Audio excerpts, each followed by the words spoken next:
बिस्मिल्लाहिर्रहमानिर्रहीम। अस्सलाम वालेकुम वरहमतुल्लाह। आप देख रहे हैं मेरा यूट्यूब चैनल और मैं हूं उमर अब्दुल्ला। आज का व्लॉग काफ़ी इंटरेस्टिंग होने वाला है और मैं उम्मीद करता हूं कि आप इसे आखिर तक देखेंगे, क्योंकि एक मोटिवेशनल स्टोरी भी है। आप इससे मोटिवेशन भी ले सकते हैं, क्योंकि जो हमारा कल्चर है पाकिस्तान का, हम सिर्फ तनकीद कर सकते हैं, हम बैठ के बातें कर सकते हैं, हम सोशल मीडिया पे गालम गलोच कर सकते हैं, और इसके अलावा जो मोटिवेशन है वो हम बहुत कम लेते हैं इन स्टोरीज से। जैसे हमारे ओलंपिक्स में एक अहमद दुरानी नाम के स्विमर गए हैं, उन्होंने स्विमिंग की है और वो बदकिस्मती से आखिरी नंबर पर आए हैं। तो किसी ने तो हारना ही था ना। हमसे तो कम से कम वो बेहतर हैं कि वो हम 24 करोड़ में से निकले और उन्हें हौसला किया और वहाँ तक पहुँचे। तो हमें जो ये स्टोरीज़ होती हैं इनसे मोटिवेशन लेनी चाहिए। और दूसरी तरफ हम उस 27 साल नौजवान को वाह वाह कर रहे हैं जो एक देहात से उठे और उन्होंने जाके उस ओलंपिक्स में हिस्सा लिया और गोल्ड मेडल जीत कर पाकिस्तान आए। जी हाँ, आप सही समझ रहे हैं। मैं बात करना चाह रहा हूँ यहाँ फ़ख्र पाकिस्तान, शान पाकिस्तान और जवान पाकिस्तान अरशद नदीम के बारे में, जो मियाँ चन्नू के एक गांव से उठे और जाकर उन्होंने पूरे दुनिया में पाकिस्तान का नाम रोशन कर दिया। मियाँ चन्नू की एक राजपूत सुखेरा फैमिली से ताल्लुक़ रखने वाले 27 साल नौजवान अरशद नदीम ने हम सब पाकिस्तानियों का सर फ़ख्र से बुलंद कर दिया। आज इस व्लॉग में मैं आपको अरशद नदीम के बारे में तफसीली बताऊंगा कि वो कहाँ पैदा हुए, उन्होंने स्पोर्ट्स में कब दिलचस्पी ली और कब उन्होंने जेवलिन थ्रो जो ये गेम है ये खेलना शुरू किया, उसके बाद कहाँ से कोचिंग ली उन्होंने और कौन कौन सी फैसिलिटीज़ उनको मुहैया थी, हुकूमत पाकिस्तान ने उनको कितना सपोर्ट किया, और फिर उसके बाद उन्होंने कितने मुकाबलों में हिस्सा लिया, कहाँ कहाँ वो गए, कौन कौन सी जगह पे उन्होंने हिस्सा लिया, और उसके बाद एंड पे पाकिस्तान के लिए गोल्ड मेडल जीता। और उसके बाद उन्होंने उनको इनामात की उनके ऊपर बारिश कर दी गई और कौन कौन से इनामात उनको मिले, आज सब इस तफसील से इस व्लॉग में बताया जाएगा और उम्मीद करता हूँ कि आप इसे आखिर तक देखेंगे। मियाँ चन्नू की सुपेरा फैमिली में पैदा होने वाले 27 साल नौजवान अरशद नदीम ने हमारा नाम, हमारा सर फ़ख्र से बुलंद कर दिया पूरी दुनिया के अंदर। और आज हर बंदा उनको उनकी तारीफ़ कर रहा है, पजीराई दे रहा है उनको, और गवर्नमेंट के जो ऑफिशियल्स हैं वो भी अब उनके साथ वापस आएंगे, उनके साथ जाके फ़ोटोज़ बनाएंगे, सेल्फियाँ लेंगे। हालांकि जब वो ये कर रहे थे सारा कुछ तो उस टाइम उनको सपोर्ट नहीं किया गया, लेकिन अब सब भागेंगे और कहेंगे जी हमारा ये क्रेडिट है, हमने ये किया, इनके लिए हमने ये किया। तो ये मियाँ चन्नू में पैदा होने वाला ये नौजवान अपने 8 बहन भाइयों में तीसरे नंबर पर था। और उसके बाद उन्होंने स्कूल टाइम से ही खेलों में दिलचस्पी लेना शुरू कर दी। जिन जिन खेलों में उनको ज़्यादा दिलचस्पी थी उसमें क्रिकेट, बैडमिंटन, एथलीट्स और उसके अलावा फुटबॉल थी। लेकिन उनको क्रिकेट में ज़्यादा दिलचस्पी थी अरशद नदीम साहब को। उन्होंने क्रिकेट को परसू करना चाहा और वो डिस्ट्रिक्ट लेवल की टेप बॉल की टीम तक वो उन्होंने गए और वहाँ तक क्रिकेट खेली। उसके बाद वो उनके जब वो 7वीं क्लास में थे तो उनके स्कूल में एथलेटिक्स के कुछ मुकाबले हो रहे थे। तो स्कूल के एक उस्ताद मोहतरम की नज़र में वो आ गया जिनका नाम रशीद अहमद साकी साहब था। तो उन्होंने उनको बहुत मोटिवेट किया, तरगीब दी कि बेटा आप इसकी गेम की तरफ हैं, जेवलिन थ्रो की तरफ। तो उन्होंने फिर अपने वालिद के मशवरे के साथ इस गेम की तरफ आए और उन 2015 में उन्होंने अपना कैरियर शुरू किया। तो यहाँ पे हम कुछ मुकाबला करते हैं उन फैसिलिटीज़ का जो अरशद नदीम साहब को मुहैया थी और उसके अलावा जो इंडिया के वो थे नीरज चोपड़ा उसको मुहैया थी। तो हम इसका काबिल जायज़ा करते हैं। बीबीसी को इंटरव्यू जब उन्होंने दिया तो बीबीसी ने रिपोर्ट में कहा कि ओलंपिक्स मुकाबलों में गोल्ड मेडल देने वाले अरशद शरीफ के पास मौजूदा वाहिद बैन अवी मेयार की ज्वेलियन के हवाले से मुश्किलात दरपेश थीं। और उन्होंने अरशद नदीम ने ये भी बताया बीबीसी को कि वाहिद ज्वेलियन ख़राब हो चुकी थी और वो चंदा इकट्ठा करके इसे ठीक कर रहे थे। अपने एरिया से मियाँ चन्नू से ही उन्होंने चंदा इकट्ठा किया, उनके महल्लेदारों ने, उनके इलाके के लोगों ने उनको चंदा दिया और वो उसको ठीक कर रहे थे। और जबकि इंडिया के नीरज चोपड़ा को हुकूमत की तरफ से 177, जी हाँ 177 ज्वेलियन फराम की गई थी। अब देख लें कि हम सिर्फ तनकीद कर सकते हैं, हम अपने एथलीट्स को सपोर्ट नहीं करते, हम अपने लोगों को सपोर्ट नहीं करते। और जब कोई हार जाता है तो उस पर तनकीद करते हैं और जब कोई जीत जाता है तो उसकी बल्ले बल्ले होती है और हम सब चाहते हैं कि जाके उनके साथ फ़ोटो भी बनवाएं। और गवर्नमेंट ऑफिशियल भी अक्सर यही काम करते हैं। बीबीसी रिपोर्ट के मुताबिक मार्च 2024 तक अरशद नदीम के पास ज्वेलियन नहीं थी। सोचने का मकाम है, मार्च 2024 तक, आज से 3-4 माह पहले तक उनके पास ज्वेलियन नहीं थी। और जो आला किस्म की थी उसकी कीमत 7 से 8 लाख थी जो उनके पास नहीं थे, और आज उन पर नामत की बारिश हो रही है। पाकिस्तानी वो सहूलियत देने में नाकाम रहे जो उनके पाए के एथलीट्स के पास थी। बाकी ममालिक जो एथलीट्स थे उनके पास इससे कहीं बेहतर दर्जे की सहूलियात थी उनको। नीरज चोपड़ा दिसंबर 2023 से फरवरी तक जनूबी अफ्रीका और फिर मार्च 2024 से मई 2024 तक तुर्की में ट्रेनिंग करते रहे। देख लें फैसिलिटीज़ जो हमारी हुकूमत देती है, हम सिर्फ तनकीद कर सकते हैं। और बीबीसी रिपोर्ट के मुताबिक नीरज चोपड़ा फिनलैंड, अमेरिका, बरतानिया, फ्रांस, पोलैंड, स्वीडन पर हुकूमती खर्चे में ट्रेनिंग करते रहे। और 2021 ओलंपिक से कबल इंडियन हुकूमत ने नीरज चोपड़ा पर 7 करोड़ लगाए, उनकी ट्रेनिंग के ऊपर इंडियन 7 करोड़ रुपए, जो हमारे हिसाब से तकरीबन 21 करोड़ बनते हैं। लेकिन हमारे एथलीट के पास 7-8 लाख की ज्वेलरी लेने के पैसे नहीं थे। बीबीसी के मुताबिक ओलंपिक से पहले स्वीडन में जर्मनी कोच निगरानी में नीरज चोपड़ा ट्रेनिंग करते रहे, जबकि अरशद नदीम ने महदूद वसाइल में पंजाब स्टेडियम में ट्रेनिंग की और उसके बावजूद भी वो हमारे लिए गोल्ड मेडल लेके आ गए। पेरिस ओलंपिक से पहले 5 बैनुल अक़वामी मुकाबलों में हिस्सा लिया नीरज चोपड़ा ने, और पाकिस्तान के अरशद नदीम ने सिर्फ 1 बैनुल अक़वामी मुकाबले में हिस्सा लिया, उसके बावजूद भी हमारे लिए गोल्ड लेकर आए हैं। नदीम अरशद ने 2015 में अपना कैरियर का आगाज़ किया और उसके बाद वापडा की तरफ से 2016 में उनको स्कॉलरशिप मिला, जिस पर वो ट्रेनिंग करने के लिए बाहर चले गए। फिर जब उन्होंने पहले मुकाबले में हिस्सा लिया तो फरवरी 2016 में नदीम ने साउथ एशियन गेम्स में कांसी का तमगा हासिल किया। उसमें उनकी थ्रो रही 78.33, 78.33 उनकी थ्रो रही थी, और उन्होंने अपना और कौमी रिकॉर्ड सेट किया। उसके बाद जून 2016 में 17th Asian junior athletes championship में भी उनको कांसी का तमगा मिला था। उसके बाद उन्होंने जो हिस्सा लिया वो मई 2017 में बाको में मुनक़िद होने वाली इस्लामिक सोलिडेरिटी गेम्स में भी उनको कांसी का तमगा मिला।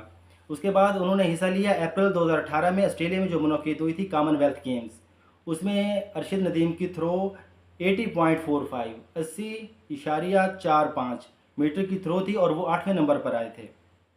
ये देख लें, जो हम फैसिलिटीज़ दे रहे हैं उसके बावजूद भी वो मुसलसल मेहनत करते जा रहे हैं। किसी तनकीद का उन्होंने नहीं किया, और किसी हुकूमत का जो हुकूमत जो इमदाद नहीं दे रही है, मदद नहीं कर रही, उसका शिकवा उन्होंने नहीं किया। लेकिन वो अपनी मुसलसल मेहनत पर लगे हुए हैं, और ऐसे लोग ही कामयाब होते हैं और वो डिज़र्व करते हैं गोल्ड मेडल।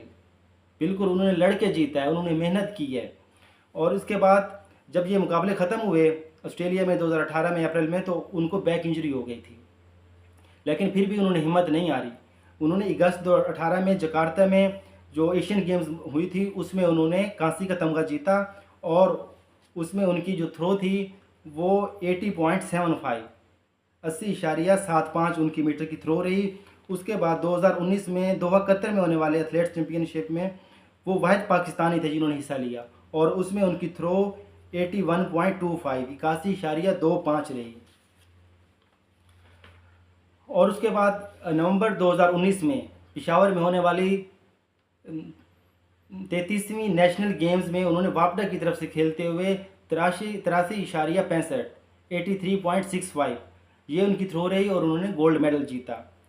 फिर उसके बाद दिसंबर 2019 में नेपाल में होने वाली साउथ एशियन गेम्स में उन्होंने गोल्ड मेडल अपने नाम किया, उसमें उनकी थ्रो रही 86.29, 86.29।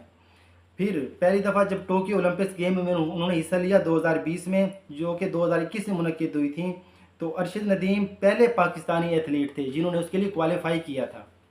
और अरशद नदीम की उसमें जो थ्रो रही थी वो 84.62, 84.62, तो उनकी ये थ्रो रही थी। तो इसी दौरान ही उनके वालिद साहब ने शिकवा किया था हुकूमत से कि हुकूमत उनकी कोई सपोर्ट नहीं कर रही, बिल्कुल भी मदद नहीं कर रही उनके बेटे की ट्रेनिंग में, और उनके बेटे के जो सफरी अखराजात थे उसमें भी कोई मदद नहीं कर रही। फिर उसके बाद मार्च 2022 में एथलीट्स फेडरेशन ऑफ पाकिस्तान की तरफ से अरशद नदीम को साउथ अफ्रीका ट्रेनिंग में भेजा गया। उनके वालिद साहब ने शिकवा किया तो हुकूमत के जो थे कारिंदे उस टाइम, उनको थोड़ा सी गैरत आई या थोड़ा सा एहसास हुआ कि जी एक लड़का है जो मुसलसल हिस्सा ले रहा है अपनी मदद आपके तहत, फिर भी हमारे लिए तमगे जीत के आ रहा है और हमारे मुल्क का नाम रोशन कर रहा है, तो हमें भी उसके लिए कुछ करना चाहिए। फिर वहाँ से वापसी पर जुलाई 2022 में अमेरिका में मुनक़िद होने वाली वर्ल्ड एथलीट्स चैम्पियनशिप में वाहिद पाकिस्तानी की हैसियत से हिस्सा लिया। वाहिद, जी हाँ, वाहिद पाकिस्तानी की हैसियत से हिस्सा लिया, और उनकी थ्रो जो रही 86.16, 86.16 मीटर उनकी थ्रो रही, और वो 5वें नंबर पर आए। और उसके बाद फिर नवंबर 2022 में लाहौर में मुनक़िद होने वाली नेशनल एथलीट्स चैम्पियनशिप में उनकी थ्रो 81.21 81.21 थ्रो रही और उन्होंने गोल्ड मेडल जीता। इसके बाद उनको फिर इंजरी हो गई थी दिसंबर 2022 में, एल्बो और नी की इंजरी। फिर एथलीट फेडरेशन को थोड़ी सी गैरत आई तो उन्होंने उसको अरशद नदीम साहब को यूके भेज दिया कि जी जाकर अपना इलाज वगैरह करवा कर आएँ। फिर उसके बाद 2023 में नदीम ने नेशनल गेम्स ऑफ पाकिस्तान में हिस्सा लेकर गोल्ड मेडल जीता, जिसके बाद फिर से एक बार उनको नी इंजरी हो गई। गोल्ड मेडल जीतने के बाद फिर नी इंजरी हुई और उसके बाद उन्होंने 2023 में वर्ल्ड एथलीट्स चैम्पियनशिप में हिस्सा लिया, जिसमें उनकी थ्रो 87.82 रही और उन्होंने सिल्वर मेडल अपने नाम किया था। और इसी मुकाबले में उन्होंने समर ओलंपिक्स 2024 के लिए क्वालिफाई भी किया था। फिर उसके बाद जो अभी जिसमें गोल्ड मेडल जीता है उसकी बात, 2024 समर ओलंपिक्स में उन्होंने तो पाकिस्तानी की दिल्ली जीत ली। उन्होंने 92.97, जी हाँ 92.97 मीटर की थ्रो करके दुनिया को हैरान कर दिया और पाकिस्तानियों के दिल खुशी से बाग बाग हो गए और वो अकेले गोल्ड मेडल हासिल करने वाले पहले पाकिस्तानी बन गए। जी हाँ, उन्होंने ओलंपिक्स का सबका 16 साला रिकॉर्ड जो कि 90.57 मीटर था तोड़ दिया और पाकिस्तान के लिए 32 साल के बाद गोल्ड मेडल लेके आए। वाह अरशद नदीम, दिल खुश कर दिया। और 2022 में हुकूमत ने भी उनको प्राइड ऑफ परफॉर्मेंस का अवार्ड दिया था। अब चलते हैं जी कि अब उनके ऊपर पैसों की बारिश हो रही है, वो जीत के आ गए हैं तो अब सब चाहेंगे कि जी हमारा उनके साथ फ़ोटो बन जाए, थोड़ा सा फ़ोटो सेशन हो जाए, जिससे हमारी भी थोड़ी पब्लिसिटी हो जाएगी। हालांकि उन्होंने सब कुछ अपने बलबूते पे किया। अरशद आप डिज़र्व करते हो, दिल जीते आपने जी। यहाँ इनामात तो मेरे कराची की तरफ से उनको 5 करोड़ इनाम दिया जाएगा। उसके साथ साथ गवर्नर सिंध साहब ने 20 लाख, जी हाँ 20 लाख इनाम देने का ऐलान किया और साथ में एक गोल्ड मेडल भी देंगे वो और एक आईफोन लेटेस्ट मॉडल का। और इसके साथ साथ पाकिस्तान स्पोर्ट्स बोर्ड ने उनको 5 करोड़ देने का ऐलान किया। एक सोलर पैनल की कंपनी है प्रोमिक्स सोलर एनर्जी, तो वो उनको सोलर पैनल लगा के देंगे जी। अरशद नदीम जिस घर में चाहेंगे, जहाँ कहेंगे हमें एक अलग क्वालिटी का, हम उनको सोलर पैनल लगा कर देंगे। और पाकिस्तान के मशहूर गुलकार जो हैं अली ज़फ़र साहब, उन्होंने भी उनको 10 लाख रुपए इनाम देने का ऐलान किया है। उसके साथ साथ ARY न्यूज़ चैनल, उसके मालिक सलमान इकबाल साहब, तो वो उनको एक लग्जरी अपार्टमेंट ARY कॉलोनीज़ में देंगे। एक एनालिस्ट हैं पाकिस्तान के, उन्होंने उनको 7 लाख रुपए इनाम देने का ऐलान किया है। तो एक ज्वेलियन का एक स्टेडियम बनने जा रहा था, पहले तो वो लाहौर में बनना था, लेकिन अब वो सुना है कि जी वो स्टेडियम मियां चन्नू में बना रहे हैं अरशद नदीम के एजाज़ में। बिल्कुल बनना चाहिए। जो हमारे देहाती इलाकों के लोग होते हैं वो बहुत टैलेंटेड होते हैं, हुकूमत उनकी तरफ तवज्जो नहीं देती। अगर कुछ तवज्जो देती है तो फिर उनको जो फैसिलिटीज़ पूरी हैं वो फैसिलिटीज़ नहीं मिलती, फाइनेंशियल इश्यूज़ होते हैं, लोग बहुत मुश्किल हालात में, जो इस तरह के हीरो निकलते हैं वो बहुत मुश्किल हालात में अपनी मदद आपके तहत खुद के ऊपर जबर करके। यही अरशद नदीम अरशद शरीफ साहब के ARY के इंटरव्यू में 2021 में उन्होंने कहा था कि जी मेरे पास फैसिलिटीज़ नहीं है, मेरे पास इस तरह की फैसिलिटीज़ हैं कि मैंने एक लकड़ी ली हुई है, लकड़ी उसके दोनों साइड पे, लकड़ी के दोनों साइड पे वो जो बॉक्स होते हैं, उसके घी वाले डब्बे जो होते हैं, तो उनको काट के लगा के उनके अंदर सीमेंट बजरी और इस तरह की चीज़ें भर के उससे वो डिम्पल उन्होंने बना के उससे वो एक्सरसाइज करते थे। तो इस तरह के हालात में जब उनके पास फैसिलिटीज़ नहीं थी, उनके पास कुछ भी नहीं था, उन्होंने अपनी मेहनत नहीं छोड़ी, अपनी मेहनत जारी रखी। तो हमें भी चाहिए कि हम दूसरों पर तनकीद ना करें, हम ये देखें भाई वो इस काबिल है कि वहाँ पहुँच गया है, वो पहले नंबर पर आया है, आखिरी नंबर पर आया है, चौथे नंबर पर आया है, वट सो एवर जहाँ भी वो आया है, तो हमें उनको अप्रिशिएट करना चाहिए, उनको कहना चाहिए कि जी हाँ हम 24 करोड़ पाकिस्तानी में से हैं कि जो हम में से निकले और वहाँ तक पहुँचे हैं, तो आप इज़्ज़त डिज़र्व करते हैं। हार जीत होती रहती है गेम में, हार एक जीतता है एक हारता है, लेकिन हिम्मत वो होती है कि लड़ के हारना, वहाँ तक पहुँचना। आपने कंपैरिजन भी देखा, जो इंडिया के एथलीट हैं उनके पास क्या फैसिलिटीज़ हैं, जो पाकिस्तान के एथलीट हैं वो जी डिम्पल उन्होंने इस तरह बनाए हुए हैं कि उसमें सीमेंट और सरिया और इस तरह की चीज़ें डाल के ना, तो इस तरह उन्होंने बनाए हुए हैं, वहाँ पे वो एक्सरसाइज करते हैं और सुनने में ये भी आया है कि उनको जो उनके इलाके के लोग थे, अहले मोहल्ला थे, वो उनको चंदा देते थे या उनके घर वाले जिस तरह से अफोर्ड करके, तो उनके लिए ज्वेलियन जो टूटी हुई थी, जो 2015 से वो इस्तेमाल कर रहे थे, ट्रेनिंग वो उस पर करते थे। तो ये हुकूमत पाकिस्तान के लिए लम्हा फ़िक्री है और हमारे लिए एक मोटिवेशनल स्टोरी है। हमें इसे सीखना चाहिए। हमें चाहिए कि हम इस तरह की जो स्टोरीज़ हैं अपने बच्चों को सुनाएं, अपने जवानों को सुनाएं और उनमें एक जज्बा पैदा करें, एक मोटिवेशन पैदा करें, बजाय इसके कि हम बैठ के तनकीद करना शुरू कर दें, जिस तरह अहमद दुरानी साहब पे हो रही है कि जी वो खैर हमसे बेहतर हैं, वो हमसे मुझसे वो बहुत बेहतर हैं कि हम 24 करोड़ आवाम में से वो निकले हैं, उन्होंने हिम्मत की है, उन्होंने जाके वहाँ पे स्विमिंग की है। हम में से कोई बंदा इधर नहर के अंदर जाने की हिम्मत नहीं करता कि यहाँ जाएंगे डूब के मर ना जाएं। भाई खुदा का खौफ करो। आप उनको अगर अप्रिशिएट नहीं कर सकते तो तनकीद ना करो, सराहो कम से कम उनको। और हमारी हुकूमत को भी चाहिए कि ऐसे एथलीट्स को मुकम्मल फैसिलिटीज़ देनी चाहिए, ट्रेनिंग देनी चाहिए, जो उनके फाइनेंशियल जो एक्सपेंसेस हैं वो हुकूमत उठाए और वो उनको सबको उनको जो ट्रेनिंग है आला लेवल की ट्रेनिंग वो उनको दी जाए। तो ये एक मोटिवेशनल स्टोरी थी, मैं खुद काफ़ी मोटिवेटेड हुआ हूँ इससे। तो इंशाल्लाह पाकिस्तान का झंडा हमेशा सरबुलंद रहेगा, अरशद नदीम जैसे आते रहेंगे और पाकिस्तान का झंडा बहुत ऊपर लेके जाते रहेंगे। तो इसी के साथ ही मुझे दी इजाज़त। पाकिस्तान जिंदाबाद। अल्लाह हाफिज़।